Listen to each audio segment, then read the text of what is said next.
Bonjour à tous et bienvenue sur la chaîne si vous la découvrez. Aujourd'hui, nous allons découvrir ensemble le jeu Cardfight Vanguard et tenter de vous apprendre à y jouer.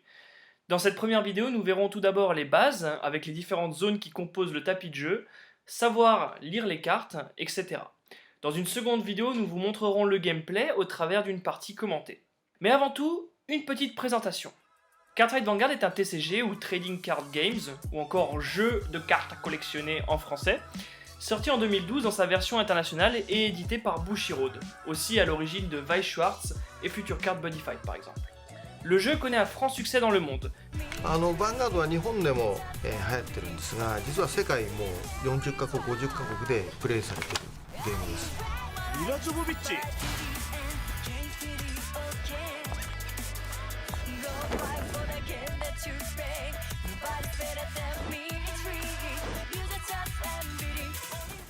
Un franc succès dans le monde, d'une part du fait de ses artworks qui sont magnifiques, mais aussi du fait de son gameplay tranchant radicalement avec les autres poids lourds, comme Magic ou Yu-Gi-Oh!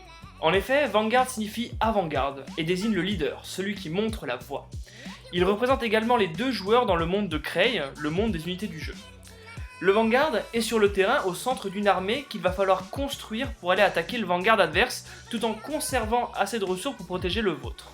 Contrairement à Yu-Gi-Oh! Ou à Magic, ce n'est pas un jeu de combinaison, mais un jeu très stratégique d'attaque-défense, dans lequel la gestion de vos ressources prime sur la puissance de vos effets. Néanmoins, cela ne veut pas dire qu'il n'y a pas de combo possible. La sortie du jeu est accompagnée d'un animé promotionnel que je vous conseille de regarder, car il permet, du moins dans les premières saisons, d'appréhender le jeu en douceur. Vous pouvez trouver les épisodes en VOST.fr sur Dailymotion grâce à la team Synchro, avec un lien qui sera posté dans la description. Contrairement à d'autres animés basés sur des jeux de cartes, un peu comme Yu-Gi-Oh!, où les actions à l'écran n'ont rien à voir avec les vraies règles, la saison 1 de Vanguard, quant à elle, nous offre de vrais moments d'épicness et de brillantes stratégies. Dernier point, et il est important de le souligner, le jeu n'est disponible qu'en anglais. Attendez, avant de rage quitte cette vidéo avec des excuses du style « moi je comprends pas l'anglais », etc., il faut souligner que ce n'est pas utile de parler un anglais courant pour comprendre les cartes. Car 1. Beaucoup de symboles sont utilisés dans le texte des cartes pour les simplifier, et 2.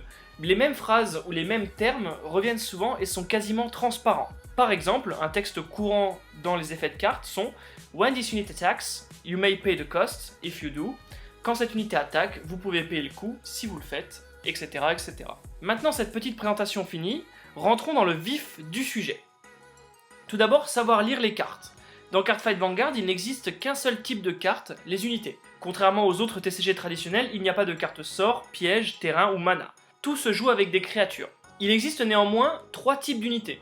Les unités normales ou normal units, elles se situent dans le main deck et pourront être invoquées normalement au cours de la partie. Il y a ensuite les trigger units, vous ne pouvez pas en avoir plus de 16 dans le deck. Basiquement, elles ont les mêmes caractéristiques que les normal units et peuvent être utilisées de la même façon. La seule différence est cette petite marque dans le coin droit de la carte. Lorsqu'une trigger unit est révélée dans la partie, cela peut complètement bouleverser le cours du jeu. Gardez-le dans un coin de votre tête, vous comprendrez tout lors de la démonstration de gameplay. Enfin, le dernier type d'unité sont les J-Units, ce sont des unités surpuissantes qui représentent l'un des futurs possibles potentiels de vos normal units. Elles sont situées dans un extra deck qu'on appelle la Generation Zone, simplifiée G-Zone, dont on verra plus tard le fonctionnement. Generation Zone 解放今こそ輝け我が未来その可能性ドライドジェネレーション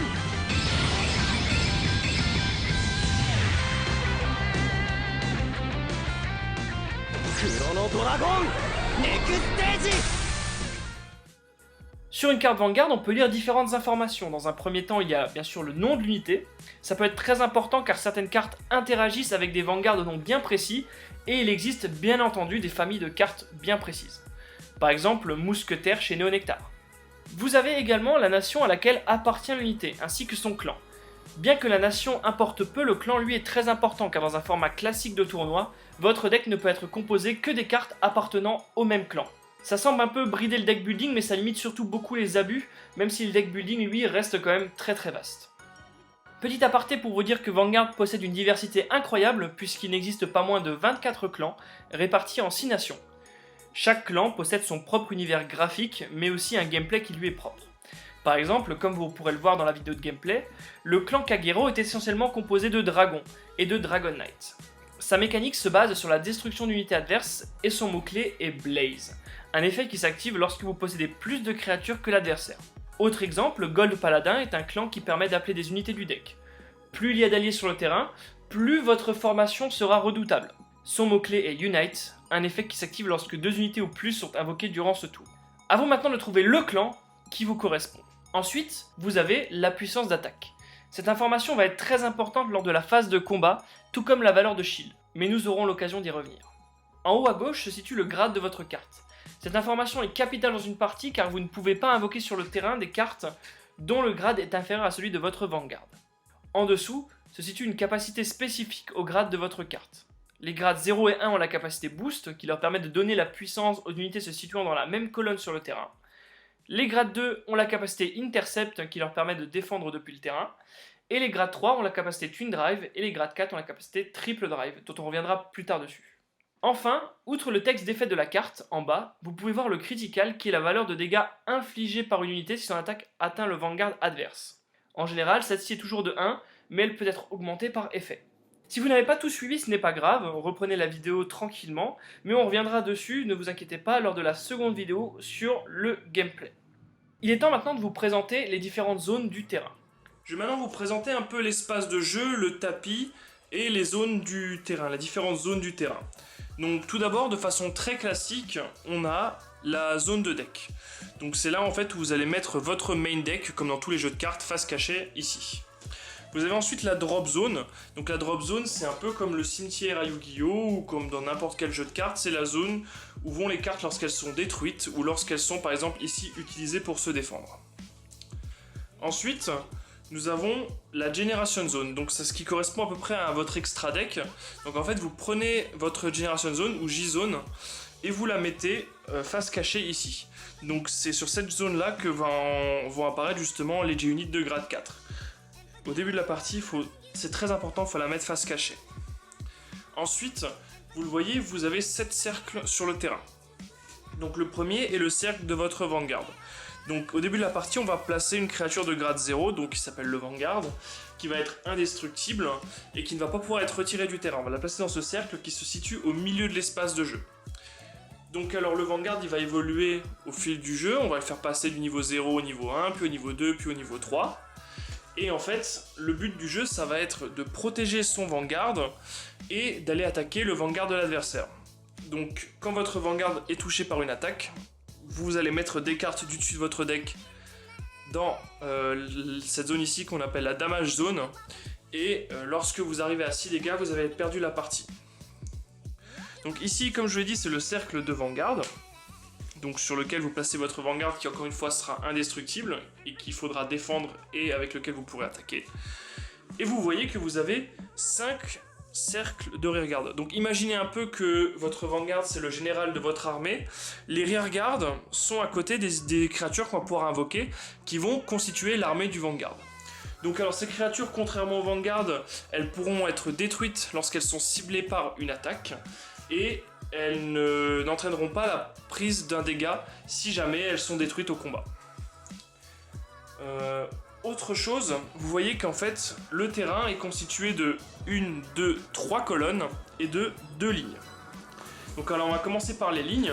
Donc la première ligne s'appelle la front row ou la première ligne tout simplement en français. Donc alors la première ligne, en fait, elle vous permet justement de mettre 1, 2, 3 cartes dessus. Et en fait, c'est la ligne qui va vous servir à attaquer. Donc vous pourrez faire 1, 2, 3 attaques. Ensuite, vous avez la ligne arrière ou back row. On utilisera souvent le terme back row, sur lequel en fait vous pourrez placer des cartes qui vont pouvoir booster. Donc c'est-à-dire qu'en fait, lorsqu'une carte boost, donc il faut que ce soit un grade 0, un grade 1 ou une carte qui a l'effet boost. Donc alors en fait, la carte qui va booster va donner sa puissance à l'unité qui est dans la même colonne qu'elle. Donc ça, on aura l'occasion un peu d'y revenir après dans la démonstration de jeu. Mais retenez surtout que la ligne avant, c'est la ligne des cartes qui vont attaquer et la ligne arrière, c'est la ligne des cartes qui vont booster, donc donner leur puissance aux cartes qui sont dans la même colonne. Ensuite, il nous reste une dernière zone à évoquer. Il s'agit de la guard zone. Donc la guard zone, en fait, c'est là où vous allez mettre en fait des cartes depuis votre main pour pouvoir défendre le Vanguard. Ou même défendre des regards. En fait, c'est la zone des protecteurs. Voilà, vous connaissez un peu toutes les zones du tapis de jeu.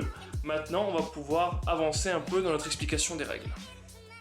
Cette première vidéo sur les règles et la présentation du jeu est terminée. Je vous donne rendez-vous dans une deuxième vidéo pour qu'on voit un peu plus du gameplay. En attendant, si cette vidéo vous a plu, n'hésitez pas à la partager auprès de vos amis, peut-être pour leur suggérer ou leur faire découvrir le jeu.